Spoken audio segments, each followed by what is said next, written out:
All right, good morning. We're going to be in 1 Samuel chapters 8 through 12 today. We're going to talk about the transition to monarchy. Okay, so like if you want to have a title for this one, the transition to monarchy.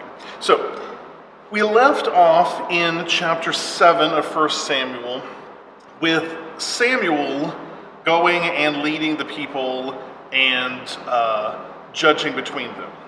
And what we're about to move into is that Samuel is being seen as a failed leader. And the people want a different leader. Okay, so let's just jump right into chapter 8. When Samuel became old, he made his sons judges over Israel. So that's what Samuel was doing, and that's what everyone before Samuel was doing. Eli, all the way back, Samson, Gideon, all of that. We had this process of leadership of judges, of sort of tribal leaders, or selected people who were wise to be the rulers over Israel. Right? So Samuel's making his sons judges. Now, this is a pattern, if you go back to the book of Judges, that happens before, right? So Gideon makes his son Abimelech a judge. And you have this sort of pattern where it's kind of quasi-dynastic, but it never sees that. And that's actually the key point that I want to raise here, right? The judges were never thought of as a dynasty. The Bible always portrays them as wise people who were selected out from Israel, and that there's no sort of lineage or heritage that is being maintained.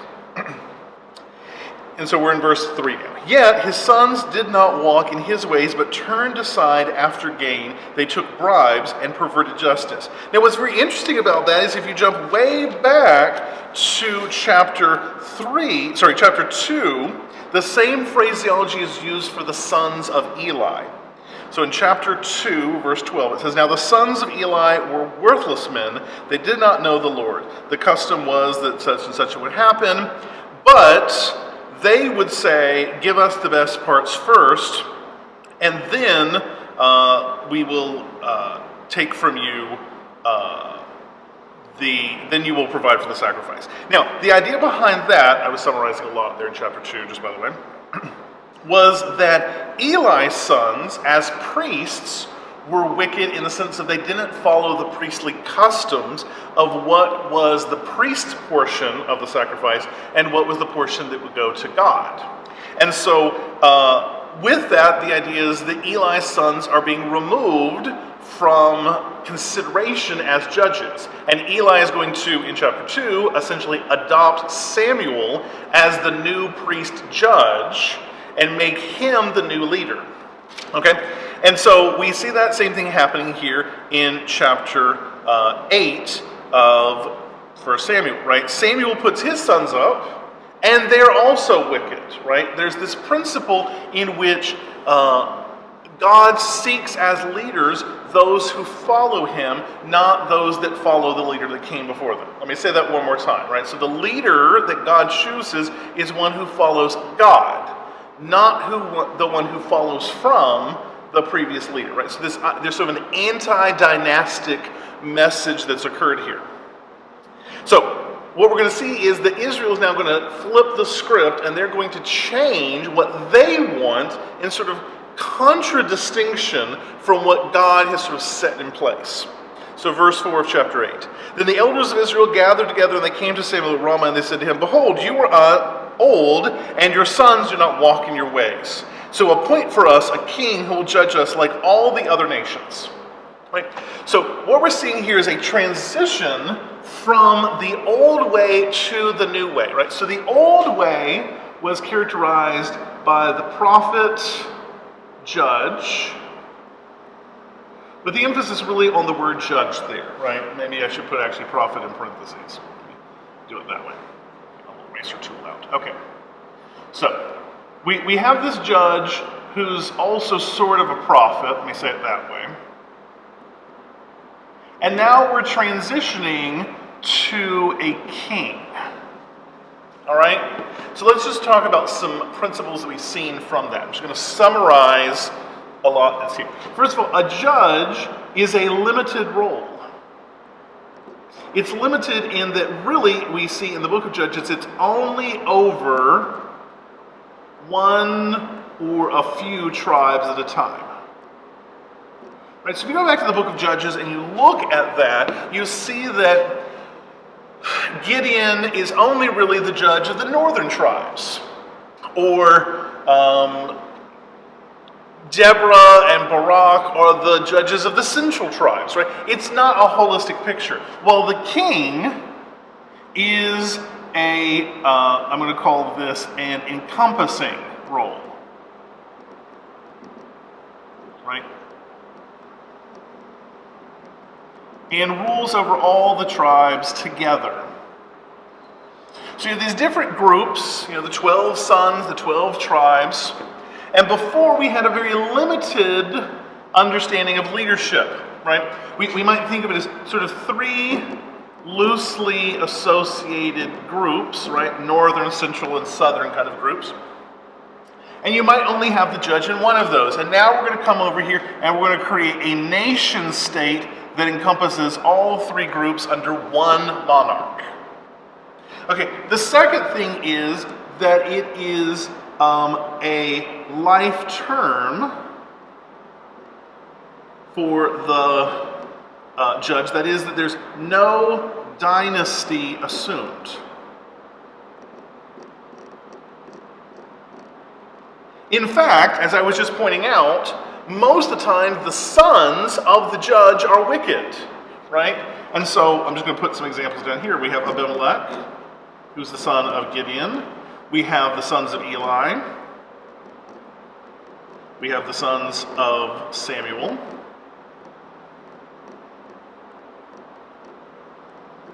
Right? The idea is that we have multiple negative examples in which the judge's own children don't even follow in the righteousness of the judge. And therefore it is only really a life term. While a king, by definition, is a dynasty, right? You're going to have a king and a prince and an heir and so on and so forth down the line, right? You're going to have a idea of continuity, and we're going to see that in the way Saul and Jonathan and their children are described, in the way that David and his sons are described, right? So we have this transition to which God is sort of removed from the equation of the dynasty. The dynasty as a whole is selected, but the individual people within it are not. Because this guy gets to be king because he was the son of the king, right? The prince is the son of the king, and the heir is the son of the king, and the blah, blah, blah, blah, right? And so you like, no single person is being selected. The whole lineage, the whole family is being selected. It's a transition of where that level of God's favor rests.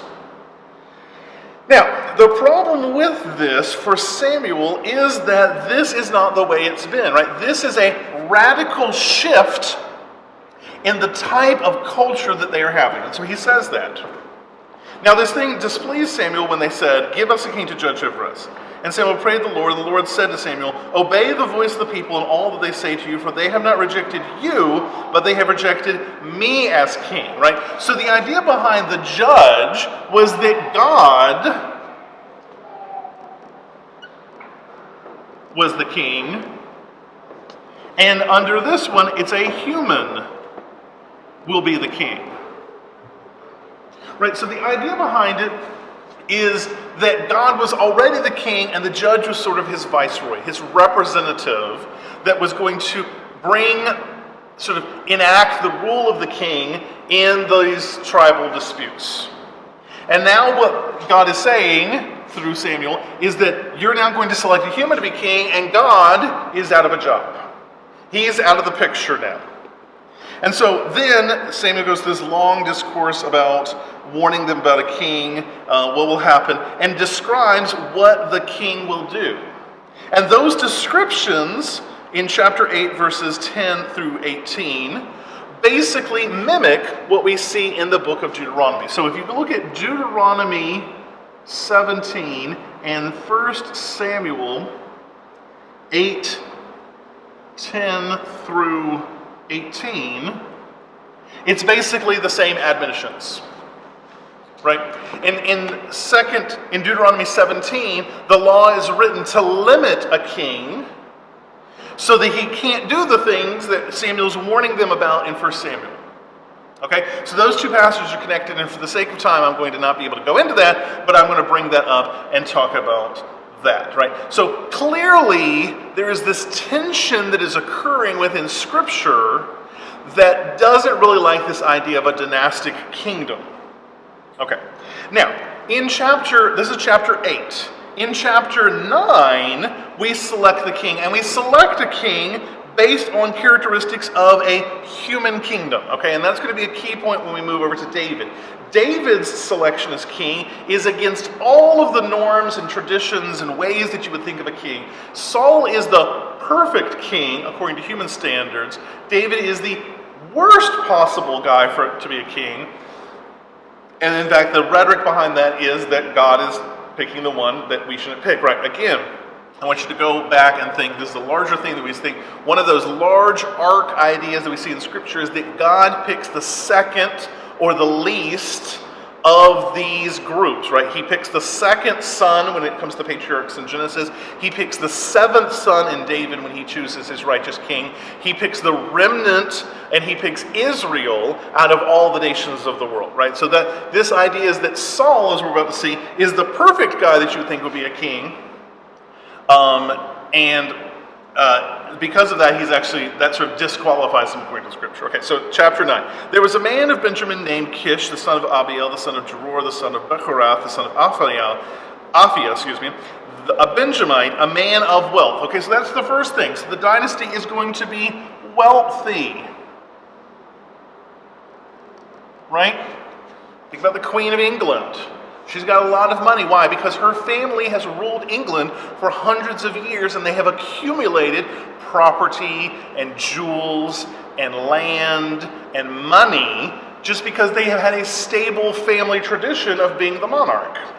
Okay, so that's the first thing we're going to see with the dynasty. Secondly, verse 2. And he had a son whose name was Saul, a handsome young man.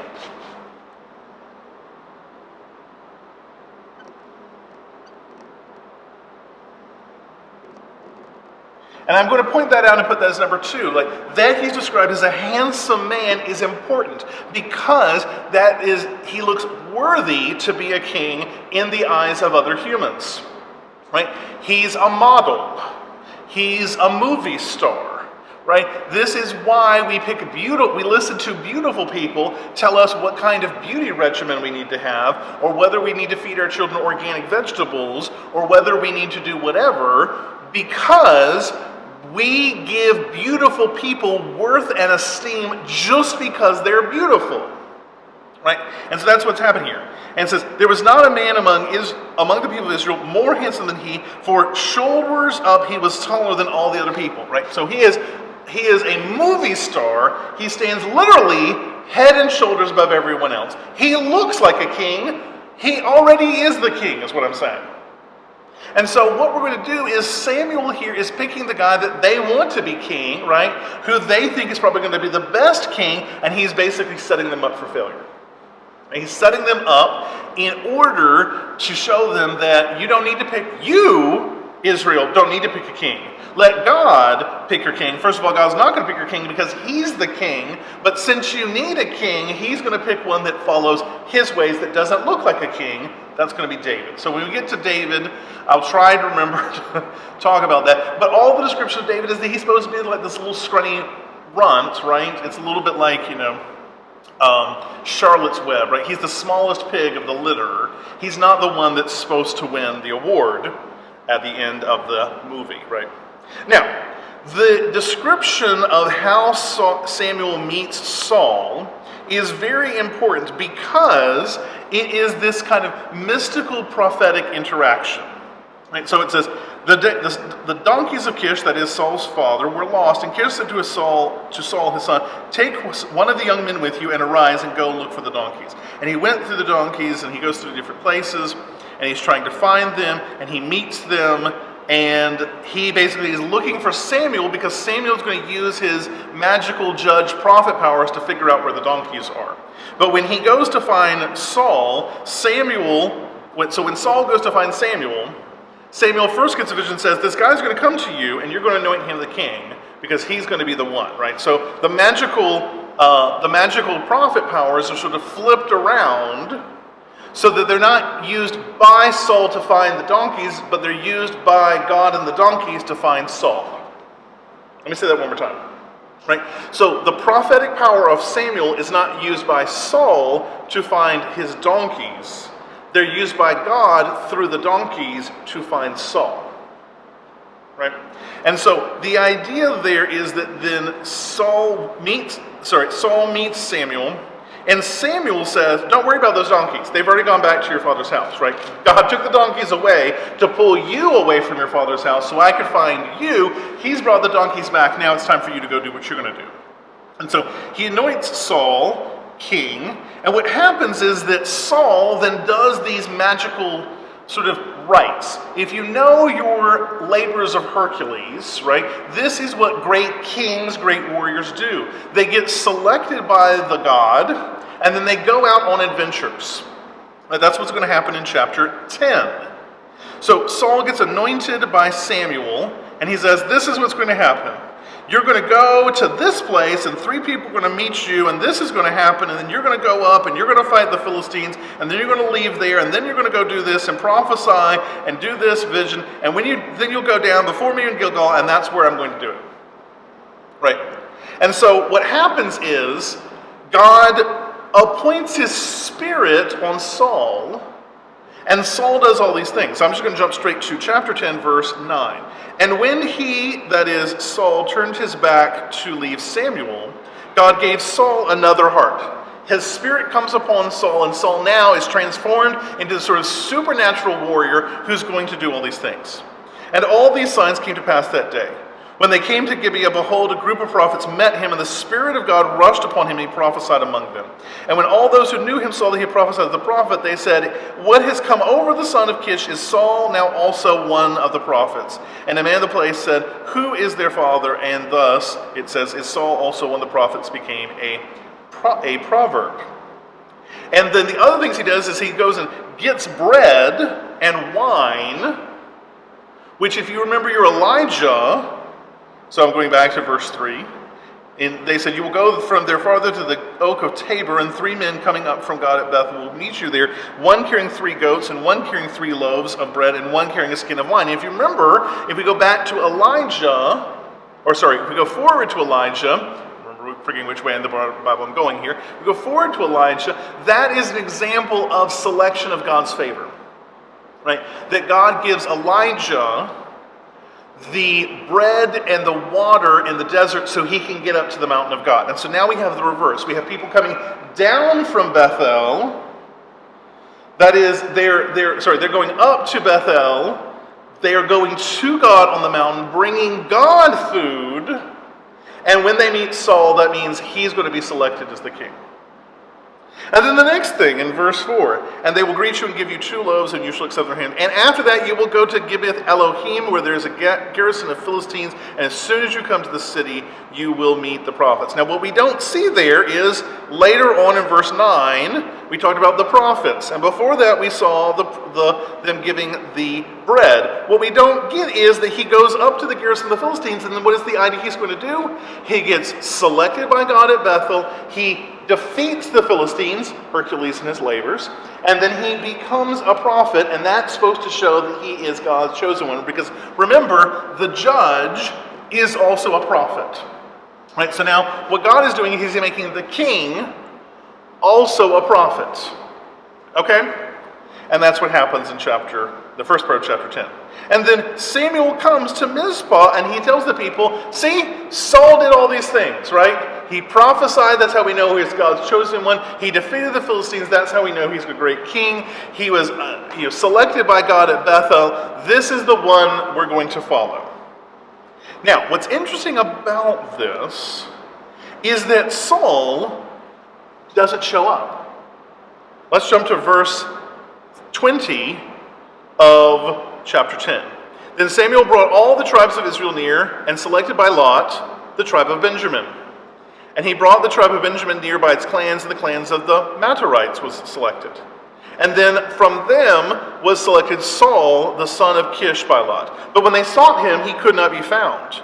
So they inquired again the Lord, where is there a man still to come? And the Lord said, behold, he has hidden himself with the baggage.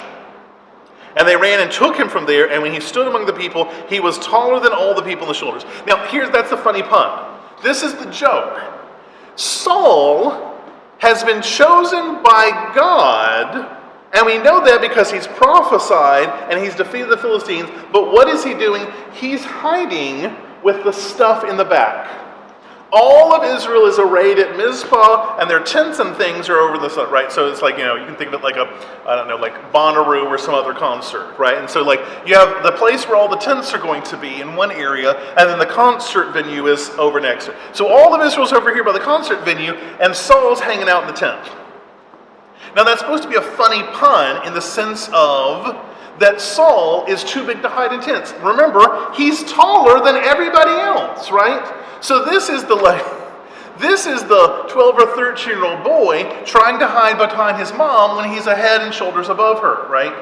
So the idea is he's supposed to be, it's funny because he doesn't seem like he's a king, right? He's not brave enough to even show up for the selection of the king and the thing because he knows he's the one. And so he's hiding back with the tents. Remember, the Bible's really funny if you understand if you see that they're making jokes sometimes, right? So the thing is he's not even this great, handsome, wealthy, worthy king. He's hiding back in the tent. Ha ha, funny, funny. Okay, that's the point. Now, in chapter 11, Saul, as king, then defeats the Ammonites. Now, the Ammonites are one of these people groups that has always been a problem for Israel. The Ammonites are one of those groups that have always been fighting Israel throughout the book of Judges. And what Saul is going to do is he's finally going to defeat them once and for all and seal their fate so that Israel is superior. And that actually is the mark of how he's the king. And around that, I'm going to maybe show in my camera here a little bit, I have marked that bracketing that defeat of the Ammonites is some phraseology that I want to point out. So, chapter 10, verse 27, it said, but some unworthy fellow said, how can this man save us? And they despised him and brought him no gift, but he held his peace, right? So he's been proclaimed as king. He's supposed to receive tribute and homage from all the people, right? There's, you think about it, right? You see it in Lord of the Rings, right? When they crown him king and everyone bows before him. That's what's supposed to happen. But there's some people standing back and go, this dude's going to be the king. He's not the king. And they don't pay him any respect. But he holds his tongue. And what he does is he proves by defeating the Ammonites that he is the king. And so now we're going to jump to chapter 11, verse 12. 11:12. It says, then the people said to Samuel, who was it that said, shall Saul reign over us? Bring those men that we may put them to death. As in, okay, we may have tolerated that you didn't really understand that this was God's selected king. You may have been hesitant. But now Saul has proven himself by defeating our vicious enemy over here in the east that we never could get a hold of. We can never get on top of them. But he's finally quashed them. Now you're proven. Where are you so we can put you to death? But Saul said to them, verse 13, but Saul said, not a man shall be put to death this day, for today the Lord has worked salvation in Israel. Okay, so again, this is another characteristic about Saul. So I'm going to put two things over here. First of all, we're going to put that he's shy, as in he didn't want to be king. And then the second thing we want to put out here is that he is humble. Right? He knows that God selected him and the people did not select him. And so here in these two verses, my bracketing that I put there, what we have is the idea that Saul recognizes that it is not his place to reap vengeance on those around him and force them to have homage to him. He is going to allow them to survive because he has proven through God's help that he is the king. I find that kind of very interesting that there's like a bracketing phrase in that, and that tells me that that little story all goes together with that bracket, that bracket is sort of identifying that this piece right here is the key mark of Saul's kingdom. And what's actually going to happen is we'll see this later at the end of, it'll actually be in 2 Samuel, when Saul dies, the men he saves, right, so he defeats the Ammonites at a city called Jabesh-Gilead, and the men of Jabesh-Gilead come at Saul's death and honor him again. They remember that Saul was their great victorious general that protected them from the Ammonites when they were going to get killed. And so years later, when Saul and his son Jonathan die in 2 Samuel chapter 1, the men of Jabesh-Gilead come and they honor them by burying their bodies. Right? So this is a key event in the coronation narrative of Saul, is this idea of the defeat of the Ammonites. Now, chapter 12 is the farewell address of Samuel. And he gives them this long list. And I'm going to close by pointing out there are actually two different speeches here. Okay? So the first speech is chapter 12, verses 1 through 5. And then in my Bible, you go straight across to verse 19 and down to 25. Okay? So the first speech reads like this. Behold, I have obeyed your voice in all that you have said to me, and made a king over you. Now behold, the king walks before you, and I am old and gray, and behold, my sons are with you, and I have walked before you from my youth until this day. Now here, testifying against me, and before the anointed, that is, before the king Saul, before the Lord, and before his anointed, that is, the king Saul. Whose oxen have I taken? Whose donkey have I taken? Whom have I defrauded? Who have I oppressed? From whose hand have I taken a bribe to blind my eyes? Testify after me. Now the point is that's the things that all of Samuel's sons have been accused of. That they have taken bribes. And Samuel says, have I taken bribes? I need you to, now that I'm no longer in charge, now that I'm stepping down from leadership, now is the time for you to have your civil court case against me and, make me pay back anything I've taken wrongly from you. And the people said in verse 4, you have not defrauded us or oppressed us or taken anything from any man's hand. And he said to them, the Lord is witness against you, and his anointed is witness this day, that you have not found anything in my hand. And they said, he is witness. And so what he means by that is he has closed the books on his leadership, right? Is there anything that I owe you? I'm going to sign it off. Jump over to verse 19. And the people said to Samuel, pray for your servants, the Lord your God, that we may not die, because we have added to all our sins this evil to ask for ourselves a king. The reason why I jump over there is because that directly connects with this idea. Samuel said, was I not a good leader? And they said, no, you were a good leader. And he goes, then why did you want a different leader? Why did you kick me out of my office and force me to choose for you a new king? God's going to hold that against you. So with that phraseology, the Lord is witness against you, that is the key. The Lord is witness that you took his leader, that is Samuel, out and picked your leader, that is Saul. Now God is the one who picked Saul, but that you kicked me out and picked another dude is a sin. And so they then say, pray for us. And he said, do not be afraid. This is back in verse 20. So Samuel then said to the people, do not be afraid that you have done all this evil. So you may not have a that in your translation, but there should be a that there grammatically. Do not be afraid that you have done all this evil. Yet do not turn aside from following the Lord, but serve the Lord with all your heart. And he continues on from there, and it's a closing sort of benediction prayer. Right? And so he says, don't worry about it. God's going to take care of you. Just keep following him. Now that's his key message, is the king is going to try this idea of a domestic king. It's going to lead you away from God because a human is your king and not God is your king, right? So even though you have a human king, what Samuel's closing benediction is saying is, remember that God is the ultimate king and follow him with all of your days. Now, inserted into the middle of that is this other speech, verses 6 through 18. And with that, he has this beautiful lineage in which he goes through the history of Israel to show them that God was always the one that was in control. And that they, Israel, have always been forgetting that God was their ultimate king. Now that is a separate speech, grammatically, than what the other framing speech was. It's set in because it sets a historical context for this larger argument that Samuel was supposed to still be the leader, that you were supposed to wait for Samuel to die and then God is going to find another judge for you. You weren't supposed to stop the whole process and pick a king.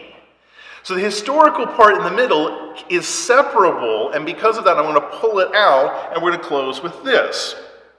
And so he goes through, he starts with Moses and Aaron and the people coming out of Egypt. And then he goes through the book of Judges, right? He talks about the first one is Sisera, which is the one that Deborah and Barak defeated. And then he goes down to Jerubbaal, which is Gideon, and Barak and Jephthah, and then he includes himself and Samuel, and the Lord delivered you out of the hands of your enemies on every side, and you have lived in safety. But when you saw the Ammonites coming, you said, let us have a king. He says, this whole time, for hundreds of years, God has appointed these judges, and it has been perfectly fine. You have lived in peace.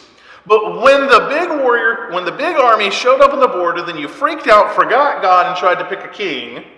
And now, this king has defeated Ammon for you, but he's going to then bring justice against you. The justice is that you are going to be tempted by the human dynasty to walk away from God. That's the context we're going to see as we go into Saul's reign. What we're going to find out is that Saul himself becomes quickly corrupted by his power as king, and he begins to lead Israel astray. That's what's going to happen in our next unit, in chapters 13 and following. And then we're going to see that God is displeased with Saul's kingdom and then picks a second king, that is David, right? So we've set the stage in this transition to monarchy in setting forth the idea of this change, this sort of epochal change in the way Israel is being ruled and governed. And that is setting stage, the dominoes are set, the process has been laid out that's going to lead ultimately to a radical shift in how Israel is thought of, thinks of themselves, and is seen in the world. But we're going to have to pick that up next time. I'll see you later.